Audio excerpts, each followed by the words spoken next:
சிவகாமியின் சபதம் நாவல் கேட்டுட்டு இருக்கீங்க. சீதா பாரதி உங்க கூட பேசிட்டு இருக்கிறேன். புலிகேசி காஞ்சி நகரத்துக்குள்ள வர போறாரு. புலிகேசியோட மகேந்திர பல்லவர் சமாதான உடன்படிக்கையில ஈடுபட போறாரு அப்படிங்கிற விஷயத்தை கேள்விப்பட்ட உடனே நரசிம்மவர்மருக்கு அது கொஞ்சம் கூட பிடிக்கவே இல்லை. தன்னுடைய தந்தைக்கு எதிர்ப்பை தெரிவிக்கிறாரு. ஆனாலும் தன்னுடைய தந்தை அவருடைய முடிவில் ரொம்ப உறுதியா இருக்கிறாரு அப்படிங்கிறது தெரிஞ்சதுக்கு அப்புறமா ஒரே ஒரு கோரிக்கையை மட்டும் தந்தை கிட்ட வைக்கிறாரு. அது என்ன அப்படின்னா, புலிகேசி இந்த நகரத்துக்குள்ள வரக்கூடிய அந்த தினங்கள்ல நான் இங்கே இருக்க மாட்டேன் அப்படின்னு சொல்றாரு. மகேந்திர பல்லவரும் அதுக்கு சம்மதிக்கிறாரு. பாண்டியனை எதிர்த்து போர் புரிய வேண்டியிருக்குது, அதனால அந்த போர்க்களத்துக்கு நீ புறப்பட்டு போ அப்படின்னு ஆசி வழங்கி அனுப்பி வைக்கிறாரு. அந்த சமயத்துல தளபதி பரஞ்சோதி முன்னாடி வந்து, அரசே, நரசிம்மரோட சேர்ந்து நானும் போர்க்களத்துக்கு போறேன், எனக்கு அனுமதி கொடுங்க அப்படின்னு கேட்குறாரு. ராமரும் லக்ஷ்மணரும் எப்போதுமே சேர்ந்துதான் இருக்கணும், அதனால நீயும் அவனோட போயிட்டு வா அப்படின்னு அதற்கும் அனுமதி வழங்குறாரு. இப்போ ரதத்தை கண்ணபிரான் ஓட்டிட்டு இருக்கிறாரு. ரதத்துல ஏறி நரசிம்ம பல்லவரும் பரஞ்சோதியும் போர்க்களத்தை நோக்கி கிளம்புறாங்க. அவங்க அந்த ரதத்துல போயிட்டே இருக்கும் பொழுது பரஞ்சோதியின் மனதில் நிறைய எண்ணங்கள் வர ஆரம்பிக்குது. அவங்க கிளம்புன அன்னைக்கு காலையில மகேந்திரவர்மர் பரஞ்சோதியை கூப்பிட்டு ஒரு சில விஷயங்களை சொல்லியிருக்கிறாரு. தம்பி, உன்னை நம்பிதான் நான் மாமல்லனை இப்போ போர்க்களத்துக்கு அனுப்புறேன். அவனுடைய இப்போதைய மனநிலையில முன்பின் யோசனை இல்லாம ஒரு மாதிரி கோவமா ஆக்ரோஷமா சில வேலைகள் அவன் செய்வான். நீதான் அவனுக்கு எந்த ஒரு அபாயமும் ஏற்படாம பார்த்துக்கணும்.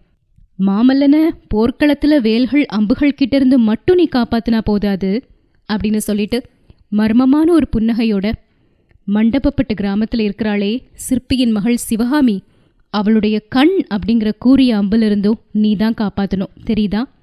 இதுக்கு முன்னாடி துர்விநீதனை தொடர்ந்து போன போது ஏற்பட்ட மாதிரி இந்த தடவை ஏற்பட்டக்கூடாது, நீ கவனமா பார்த்துக்கோ அப்படின்னு சொல்லியிருக்கிறாரு பரஞ்சோதி கிட்ட மகேந்திர பல்லவர். சக்கரவர்த்தி சொன்ன ஒவ்வொரு விஷயமும் பரஞ்சோதியின் பொறுப்பு உணர்ச்சியை அதிகப்படுத்தின மாதிரி அவர் நினைக்கிறாரு. மகேந்திர பல்லவர் எப்பேற்பட்ட அபூர்வமான மனிதர். அவருடைய அன்பையும் நம்பிக்கையையும் இவ்வளோ தூரம் பெறுறதுக்கு நான் என்ன பாக்கியம் செஞ்சிருக்கணும். ஆனா அவ்வளோ அன்புக்கும் நம்பிக்கைக்கும் நான் பாத்திரமா இருக்கணுமே, மாமல்லரை பத்திரமா காஞ்சிக்கு கொண்டு வந்து சேர்க்கணுமே அப்படின்னு எல்லா எண்ணங்களும் அவருடைய மனசுல ஓடிட்டே இருக்குது. அவங்க 3 பேரும் அந்த ரதத்துல ஏறி கிளம்பி போயிட்டே இருக்கிறாங்க. அவங்க போன அதே சமயத்துல காஞ்சிக்குள்ள வந்துட்டாரு நம்ம புலிகேசி. புலிகேசி வரும் பொழுது அவருக்கு பயங்கரமான வரவேற்பு எல்லாமே கொடுக்குறாரு மகேந்திர பல்லவர். இங்க வந்ததுக்கு அப்புறமா 2 மன்னர்களும் ரொம்ப சகஜமா பேசிட்டே இருக்கிறாங்க. அவங்க நிறைய இடங்களை சுற்றி பார்க்குறாங்க, நிறைய கோயில்களுக்கு போறாங்க. நல்ல நண்பர்கள் மாதிரி 2 பேரும் பேச ஆரம்பிச்சிட்டாங்க. இந்த ஸ்நேகத்தின் பயனால வரும் காலத்துல 2 சாம்ராஜ்யங்களுக்கும் பெரும் நன்மை ஏற்பட போகுது அப்படின்னு மகேந்திர பல்லவர் ரொம்ப சந்தோஷப்படுறாரு. அவங்க 2 பேரும் இப்படி பேசிட்டே இருக்கும் பொழுது புலிகேசி மகேந்திர பல்லவர் கிட்ட கேட்குறாரு, பல்லவ நாட்டு மகா சிற்பிய நான் பார்க்க முடியுமா அப்படின்னு. யார சொல்றீங்க அப்படின்னு மகேந்திர பல்லவர் கேட்குறாரு. ஆயனர் அப்படிங்கிறவரை தான் அப்படிங்கிறாரு புலிகேசி. ஆயனரை பத்தி உங்களுக்கு எப்படி தெரியும் வியப்போட கேட்குறாரு மகேந்திர பல்லவர். காட்டுக்கு மத்தியில் இருக்கக்கூடிய சிற்ப வீட்டை ஒரு நாள் நான் பார்த்தேன். அதுக்குள்ள உயிருள்ள மனிதர்கள் யாருமே இல்லை, ஆனா உயிர் சிலைகள் நிறைய இருந்தன. அதுலேயும் ரொம்ப அற்புதமான நடன சிலைகள் பல இருந்தன. அதுக்கப்புறம் விசாரிச்சு பார்த்தேன், அந்த வீட்டில் ஆயனர் அப்படிங்கிற ஒரு மகா சிற்பியும் நாட்டிய கலையில் வல்ல அவருடைய மகளும் வசித்ததாகவும் கோட்டை முற்றுகை காரணமாக அவங்க எங்கேயோ போயிட்டதாகவும் தெரிஞ்சது. அவங்க இப்போ இருக்கக்கூடிய இடம் உங்களுக்கு தெரியுமா அப்படின்னு வாதாபி சக்கரவர்த்தி புலிகேசி கேட்குறாரு. அதை கேட்ட உடனே மகேந்திர பல்லவர், அவங்க எங்கே இருக்கிறாங்கன்னு எனக்கு தெரியும், நீங்கள் கேட்டதுனால நாளைக்கே நான் உங்களை இங்கே வர சொல்லிடுறேன் அப்படின்னு ஆயனரையும் சிவகாமியையும் அழைச்சிட்டு வர்றதுக்காக ஆட்களை அனுப்பி விட்டுடுறாரு மகேந்திர பல்லவர். இப்படி புலிகேசி இங்கே வந்து 8 தினங்கள் ஓடிருச்சு. 8 தினங்கள் காஞ்சியில் ரொம்ப மகிழ்வோட கழிச்சதுக்கு அப்புறமா இப்போ புலிகேசி அங்கிருந்து கிளம்பக்கூடிய தினமும் வந்துருச்சு. அவருக்கு பிரிவு உபச்சாரம் செய்கிறதுக்காக அந்த மண்டபத்தில் எல்லாருமே கூடியிருக்கிறாங்க.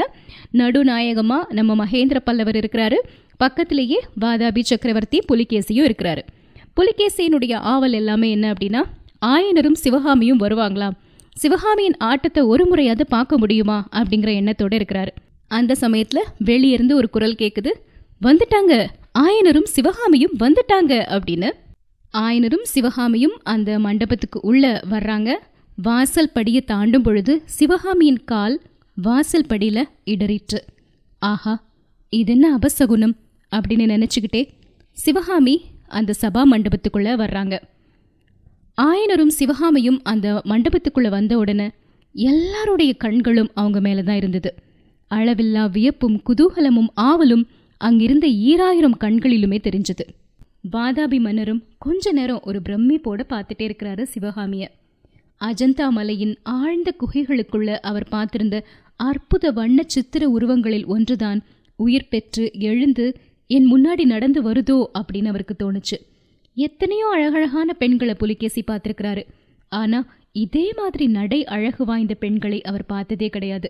சிவகாமி நடந்து வரும் பொழுது அவளுடைய பாதங்கள் பூமியில பட்டுதோ படலையோ அப்படின்னு தெரியாத மாதிரி நடந்து வந்தாங்க. 2 சக்கரவர்த்திகளும் வீற்றிருந்த அந்த இடத்துக்கு பக்கத்துல வந்து ஆயனர் கும்பிட்டுட்டு நிக்கிறாரு. சிவகாமியும் வணக்கம் அப்படின்னு சொல்றாங்க. ஆயனரே, உமது புதல்வி சிவகாமியின் நாட்டிய கலை திறமையின் புகழ் ரொம்ப தூரத்துக்கு பரவி நம்ம வாதாபி சக்கரவர்த்தியின் காது வரைக்கும் போயிருக்குதுன்னா பாருங்களேன். இன்னைக்கு நம்ம அருமை சிநேகிதர் சத்யாச்சிரய புலிகேசி மன்னன் சிவகாமியின் நடனத்தை பார்க்க ஆசைப்படுறாரு. அதுக்காகத்தான் உங்களை இவ்வளோ அவசரமா கூட்டி வர செஞ்சேன். சிவகாமியினால இப்போ உடனே நடனம் ஆட முடியுமா? உங்க விருப்பம் என்ன அப்படின்னு கேட்குறாரு. அதுக்கு ஆயனர், மகாபிரபு, உங்க கட்டளை எதுவோ அதுதான் என்னுடைய விருப்பம். சிவகாமிக்கு அவளுடைய கலை திறமையை காட்டுறதுக்கு இதைவிட சிறந்த சபையும் சந்தர்ப்பமும் எங்க கிடைக்க போகுது? இப்படி பேசிட்டு இருக்கும் பொழுது சிவகாமியின் கண்கள் அங்க இருக்கக்கூடிய எல்லாரையுமே பாக்குது. சக்கரவர்த்திக்கு பக்கத்துல குமார சக்கரவர்த்தி இல்லையே, எங்க போயிட்டாரு அப்படின்னு சிவகாமியின் உள்ளம் பதைத்தது. இப்படி ஒவ்வொருத்தரையா பார்த்துட்டே இருக்கும் பொழுது திடீர்னு புலிகேசியின் கொடுங்கண்களை பார்க்குறாங்க சிவகாமி. பார்த்த உடனே வாடை காற்றில் அடிபட்ட மல்லிகை கொடியை போல சிவகாமியின் உள்ளம் உடம்பு எல்லாம் ஒரு நொடி அப்படியே நடுங்கி போயிடுச்சு. ஒரு வினாடி நேரம்தான். அதுக்கப்புறம் நாம் இருக்கக்கூடியது எவ்வளோ முக்கியமான சபை அப்படிங்கிறத உணர்ந்து சிவகாமி அவங்க நடனத்தை ஆட ஆரம்பிக்கிறாங்க. அப்படி ஆட தொடங்கும் பொழுது சுற்றி எல்லா இடத்தையும் பார்க்குறாங்க. இதுக்கு முன்னாடி ஒரு தடவை பெண்கள் இருந்த அந்த மாடத்துல இருந்து நடனத்தை பார்த்து ரசிச்சுக்கிட்டு இருந்தாரு. அதே மாதிரி இப்பவும் இருக்கிறாரா அப்படின்னு அந்த பெண்கள் மாடத்தை நோக்கி பார்க்குறாங்க. எல்லா இடத்துலையும் துழாவி பார்க்குறாங்க. ஆனாலும் நரசிம்ம பல்லவர் அவங்க கண்களுக்கு தெரியவே இல்லை. இப்படி அவங்களுக்கு பல எண்ணங்கள் மனசுல இருந்தாலும் இன்னைக்கு என்னுடைய கலை திறமையை நான் முழுசா இந்த சபையில காட்டணும் அப்படிங்கிற ஊக்கம் அவங்க மனசுல தோன்றுச்சு. அதுக்கு முக்கியமான ஒரு காரணம் என்ன அப்படின்னா, மகேந்திர பல்லவர் மற்ற விஷயங்களை எவ்வளோ கடினமான ஒருத்தராக இருந்த போதிலும் கலைகளுக்கு மனம் உருகக்கூடியவர். அதனால தன்னுடைய கலை திறமையினால எப்படியாவது அவருடைய நன்மதிப்பை கவரணும். வைர நெஞ்சமுள்ள மகா சக்கரவர்த்தியின் மனதை மாற்றி என்னுடைய விருப்பத்துக்கு இணங்க செய்யறதுக்கு என்கிட்ட இருக்கக்கூடிய ஒரே ஒரு ஆயுதம் நடனக்கலை தானே. அதனால இதை நான் ரொம்ப திறம்பட வெளிப்படுத்த போறேன். அதன் மூலமா மகேந்திர சக்கரவர்த்தியின் நன்மதிப்பை பெற போறேன் அப்படின்னு நினைக்கிறாங்க சிவகாமி. ஆட ஆரம்பிக்கிறாங்க. அவங்க நடனம் ஆடல, நடனக்கலை அவங்களை ஆட்கொண்டது அப்படின்னு தான் சொல்லலாம். அந்த சபா மண்டபத்துல எல்லாருமே அதிசயிச்சு பார்க்கும்படி அற்புதமான நடனத்தை வழங்குறாங்க சிவகாமி. ஆடி முடிச்ச உடனே சபையின் 4 புறங்கள்லையும் இருந்து பிரமாதமான கரகோஷங்கள் எழுந்தன.